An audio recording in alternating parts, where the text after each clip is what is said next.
Wir Berliner nach dem Krieg haben ja darauf ein paar Jahrzehnte gewartet, nicht? Und wenn man sich vorstellt, dass das Orchester, was ja immer diesen großen Ruhm hat und auch immer auf höchstem Niveau gespielt hatte, eigentlich keinen Saal hatte, dann war das eine, ich muss sagen, erlösende Nachricht, dass jetzt endlich eine Philharmonie gebaut wird.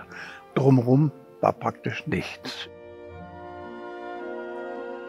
Bevor man diesen Raum betrat man unsere Künstlerzimmer. Sowas hatten wir auf der Welt noch nicht gesehen.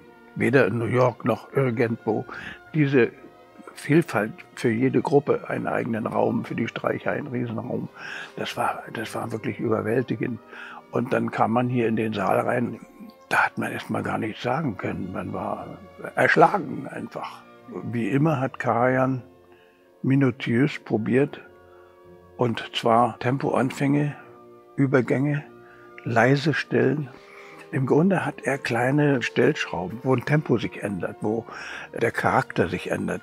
Das hat er probiert, schon am Anfang. Ich weiß nicht, ob das beim Publikum damals schon so ankam. Akustisch war es ja nicht das, was heute ist.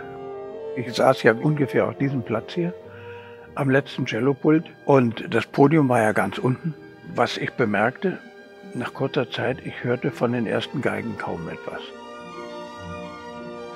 Zuallererst wurde das Podium erhöht, die Schallsegel wurden vergrößert und ich glaube auch in der Höhe verändert. Also das konnte man dann niedriger machen oder höher, je nachdem. Das wurde schon besser. Und dann gab es einen sehr merkwürdigen und glückhaften Moment. Wir machten dann eine Fernsehaufnahme mit Karajan. Und für diese Fernsehaufnahme hat er ein Podium, so wie es jetzt ist, besonders für die Holzbläser, aus Sperrholz einfach bauen lassen hier. Und als wir das hörten, da wussten wir alle, das muss erhöht werden. Das muss nach hinten etwas hochgehen. Das, was jetzt hier ist, ist einfach optimal. Man kann jede Höhe, je nach Größe des Orchesters, einzeln verstellen. Und ich glaube, das ist jetzt eine Endposition, die also wirklich fabelhaft ist.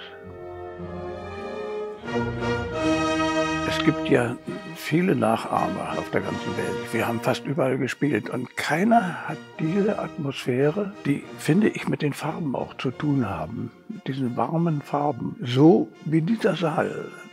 Und wenn wir dann von anderen Sälen nach Hause kamen, dann wussten wir, ja, das ist es. Wir sind die Glücklichsten.